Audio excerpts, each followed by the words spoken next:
আমাদের কাছে ময়নাতদন্তের যে রিপোর্ট এসেছে সেই রিপোর্টে 4 জনকে শ্বাসরোধ করে হত্যার বিষয়টা ময়নাতদন্তে প্রমাণিত হয়েছে।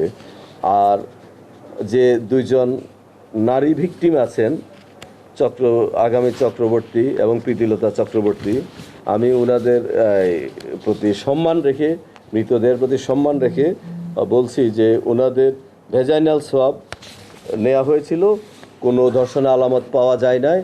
আর অ্যাসফেক্সিয়া বা গলায় শ্বাসরোধ করলে এটা আপনারা জানেন, এটা যাদের অভিজ্ঞতা আছে, এই বীর্য বের হয়ে যায়, মলমূত্র বের হয়ে যায়। এই বীর্য হলো ওই ডেড বডির বীর্য, এটা অন্য কোনো বাইরের বীর্য না। আর এটা আমরা একটা দেখছি যে একজন ডোমের কথা একটু প্রচলিত হয়েছে, সেখানে কিন্তু বলছে যে তার বীর্য বের হয়েছে, অর্থাৎ ভিকটিমের।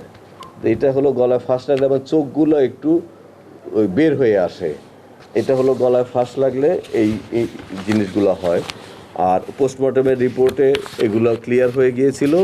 আমাদের যে 2 জন অভিযুক্ত এরেস্ট আছে, সিদ্ধার্থ দাস, মুগ্ধ দাস, তাদের ডোপ টেস্টের প্রক্রিয়া, ডিএনএ স্যাম্পলের প্রক্রিয়া, এগুলো আমাদের আন্ডার প্রসেস। এগুলো বিজ্ঞ আদালতের অনুমতি নিয়ে একটু টেকনিক্যাল কাজ যথাযথ কর্তৃপক্ষের মাধ্যমে এগুলো করতে হয়, সেই প্রসেসগুলো আমাদের চলতেছে। আমার এই ঘটনাটা ঘটে গত 21 তারিখ রাতে, মামলাটা হয় 23 তারিখ। তো এর আগে আমার বদলি হয়ে আছে আরও 10 দিন আগে, এই মাসের 12 তারিখে, 12ই আগস্ট। এই 12ই আগস্ট তারিখে বদলি হয়ে আছেন আমার। সে যেখানে বদলি আছেন সেখানে যিনি আছেন ওনার বদলি হয়েছিল না, এই জন্য আমরা যেতে পারি নাই। তো উনি ওনার অন্য জায়গায় বদলি হয়েছিলেন, অন্য ইউনিটে।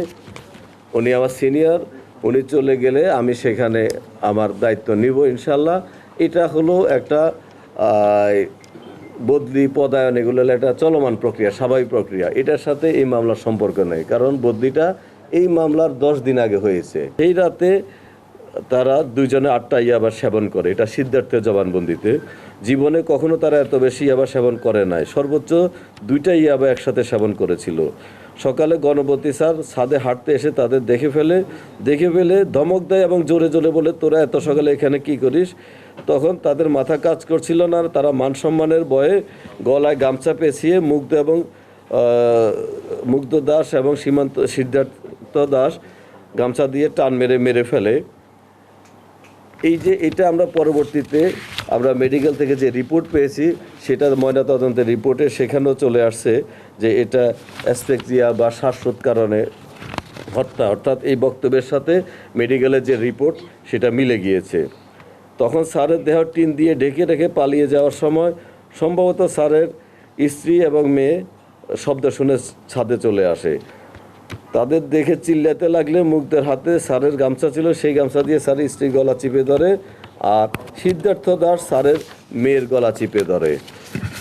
এক হাতে মেয়ের গলা চিপে ধরে, আরেক হাতে মুখ চিপে ধরে। মুগ্ধ স্যারের স্ত্রীকে মারার পর সেই গামছা দিয়ে আবার 2 জনে একসাথে মেয়ের গলায় পেঁচায়।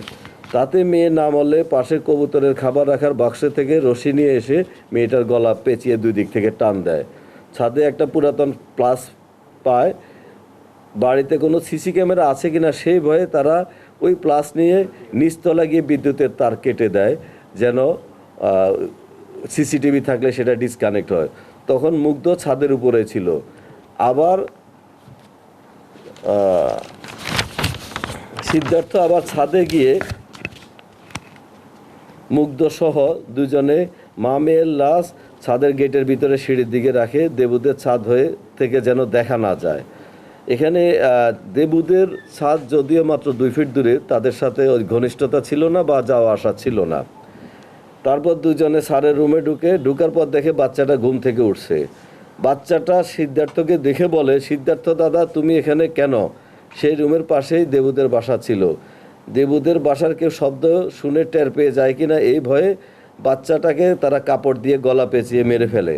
তা আমরা এর আগে বলেছিলাম বাচ্চাটা ঘুমেছিল, তারা ঘুমন্ত বাচ্চার উপর ঝাঁপিয়ে পড়ে। এটা তাদের থেকে যেটুকু আমরা বক্তব্য পেয়েছিলাম তখন আমরা সেটুকু বলেছিলাম।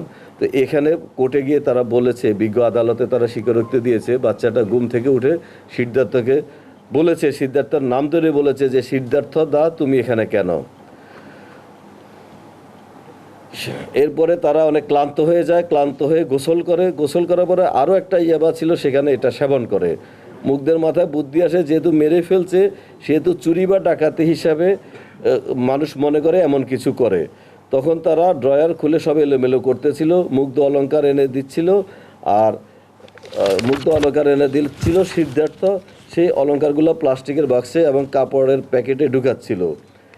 এরপরে সেই বাড়িতে তারা টাকা পায় 15,000। জুম্মার নামাজের সময় স্যারের বাসার ছাদ হয়ে দেবুদের বাসার ছাদ দিয়ে সাবধানে দেয়াল টপকায় বাইরে বের হয়ে যায়। মুগ্ধ সেই 15,000 টাকা নিয়ে গিয়েছিল। স্বর্ণ সিদ্ধার্থ নিয়ে গিয়েছিল, নিয়ে রাস্তার গলিতে রাখে।